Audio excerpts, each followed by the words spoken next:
네, 오늘 소개해드릴 내용은요, 우리가 토지 같은 경우에 보다 보면요, 매각으로 맞춰지지 않은 선순위 지상권이 설정된 경우도 있어요. 뭐 농지에도 이런 것들이 설정되기도 하고 임야에도 설정되기도 하죠. 그리고 지상권에는 여러 가지 종류들이 있죠. 금융기관이 담보가치 하락을 막기 위한 담보 목적으로 한 지상권도 있고요. 또는 고압선 밑에 토지들, 이런 걸 선화지라고 하거든요. 선화지에 보상을 하기 위한 한국전력공사의 지상권도 있습니다.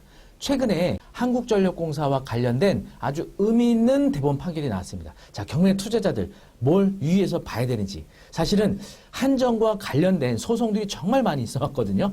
그리고 판례도 되게 많이 있어 왔습니다. 그런데 이렇게 이미 그 지상권으로 등기가 돼 있던 토지를 낙찰받으면 그 지상권은 이미 일회성으로 지료가 지급이 돼 있거든요.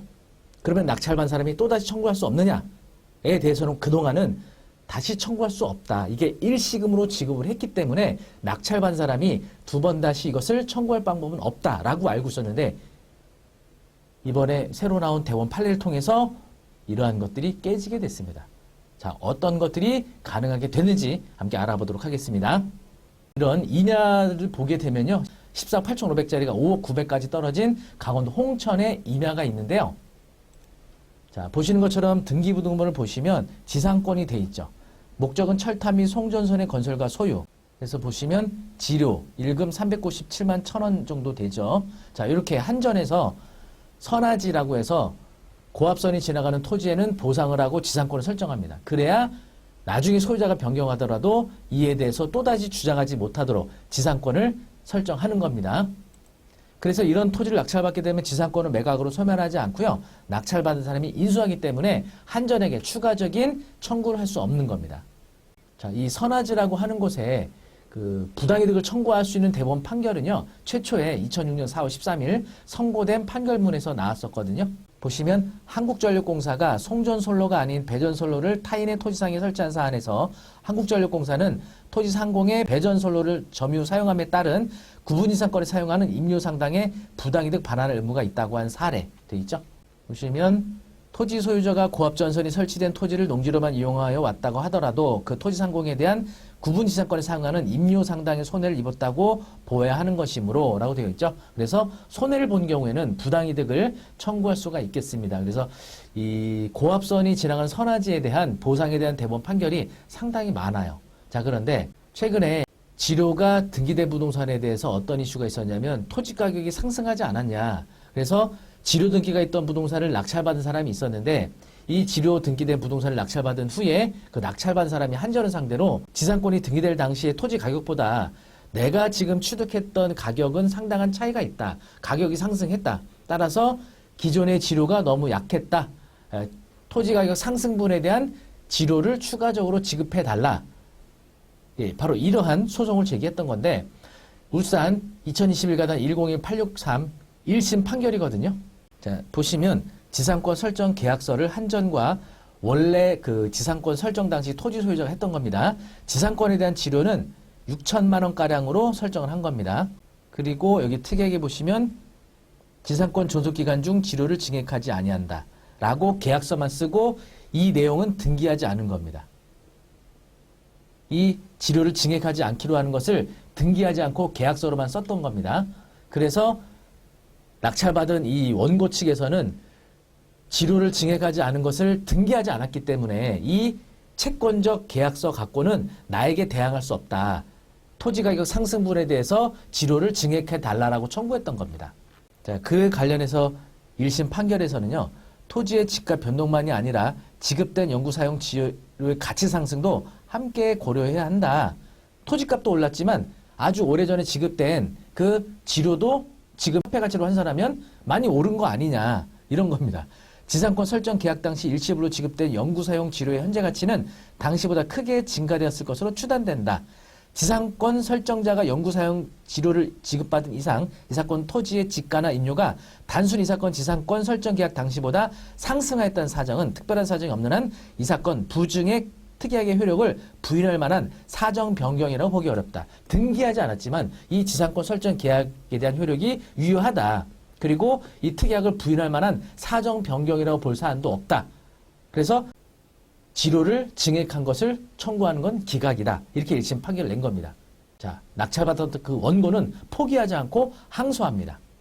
자, 항소심에서는 어떻게 판결이 나왔냐면 지료 부증액 특약 사항이 반드시 등기돼야 한다거나 등기가 이루어지지 않으면 그 효력이 없다는 취지의 내용이 아닌 점, 지상권자는 지상권이라는 물권을 가진 자로서 임대차의 기한, 임차인과 달리 토지 소유주가 변경되더라도 원칙적으로 대항적 효력을 주장할 수 있으므로 지상권 설정 계약과 동시에 지료 부증액 특약이 이루어졌다면 그 특약은 지상권 설정 계약의 내용이 되었다고 볼 것이어서 변경된 토지 소유자에 대하여도 지료 부증액 특약 항변이 가능하고, 되겠죠? 지료 부증액 특약이 이 사건 토지에 관한 등기부상 그 기재 내용이 없다고 하여 그것이 새로운 토지 소유자인 원고에게 효력이 없다고 볼 수는 없고, 지료 부증액 특약은 이 사건 지상권 설정 계약에 포함되었다고 볼 수 있으므로 피고는 한전은 지상권 설정 계약에 따른 지상권자임을 이유로 원고에게 지료 부증액 지정을 할 수 있으며 특약을 그대로 유지하는 것이 신의 측에 반할 정도의 현저한 사정병이 발생하지 않는 한 그 특약의 효력은 유효하다. 그래서 등기하지 않았지만 그 지상권 설정 계약에 따른 지료를 증액하지 않기로 하는 특약은 유효하다라고 판결낸 겁니다. 그런데 사실 제가 판결문 여러 번 소개해드리지만 여러분 일반 분들이 이 판결문 내용 이해하는 거 되게 어렵죠. 쉽게 이해할 수 있는 방법 알려드리겠습니다. 네, 바로 GPT를 활용하는 겁니다. 저는 이제 유료로 이용하고 있기 때문에 GPT 4.5를 이용하고 있습니다. 여기다가 그 좀 전에 2심 판결문 한번 넣어볼게요. 넣은 다음에 내용을 요약해줘라고 하게 되면 아주 쉽게 이해할 수 있게 바로 이렇게 요약을 해줍니다. 사건명 토지매수 청구, 원고는 개인이고요. 피고 한전입니다.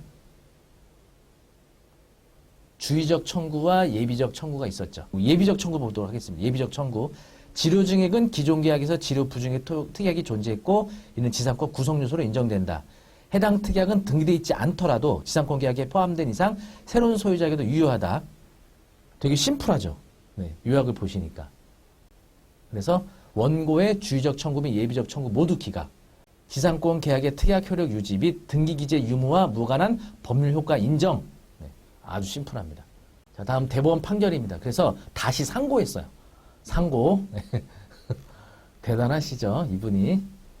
네, 대법원까지 가서 소송을 통해서 판결받는다는 거 정말 끈기와 인내가 필요합니다. 결국은 그분이 대법원까지 상고해서 판결이 났는데요. 뭐 이 내용은 되게 심플하기 때문에 GPT까지 볼 수는 없습니다. 볼 필요 없죠.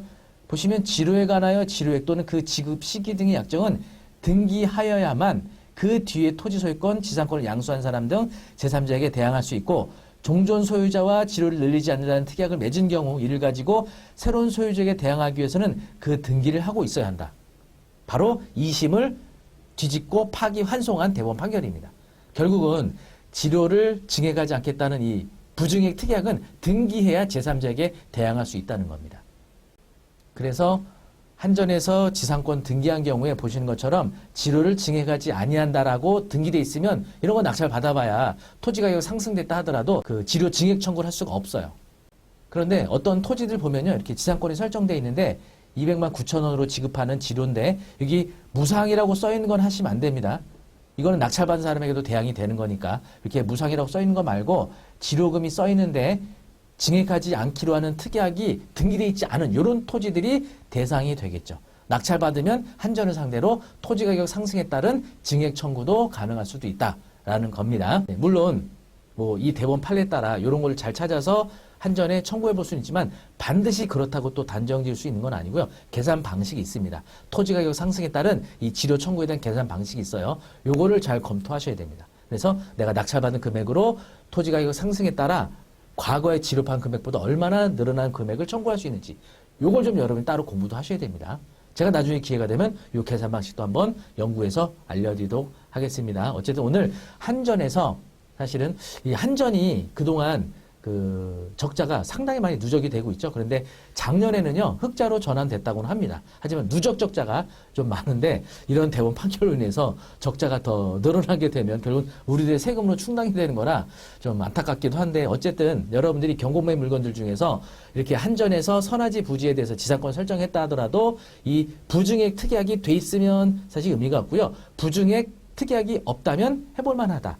대신 연구는 좀 하셔야겠습니다. 부동산 경공매에 관련된 궁금한 사항들이 있으시면요. 네이버 카페 박철호의 경매 아카데미, 제가 운영하고 있는 네이버 카페거든요. 오셔서 질문 주시면 답변 받으실 수 있고요. 또 부동산 경공매에 관련된 온라인 수업 듣기 원하시는 분은 PL의 원격 평생교육원 저희 사이트에서 공부하실 수 있습니다. 아래 링크 올려드리도록 하겠습니다. 그리고 경공매 관련된 다양한 오프라인 수업들에 대해서도요. 카페에 오시면 공직을 통해서 안내해드리고 있으니까 경공매에 대해서 공부하기 원하시는 분은 네이버 카페, 그리고 저희 PL에도 원격 평생교육원 홈페이지 오시면 도움을 받으실 수 있겠습니다. 영상이 도움이 되셨다면 구독, 좋아요 부탁드리고요. 다음에 더 유익하고 재미있는 내용으로 찾아뵙겠습니다. 감사합니다.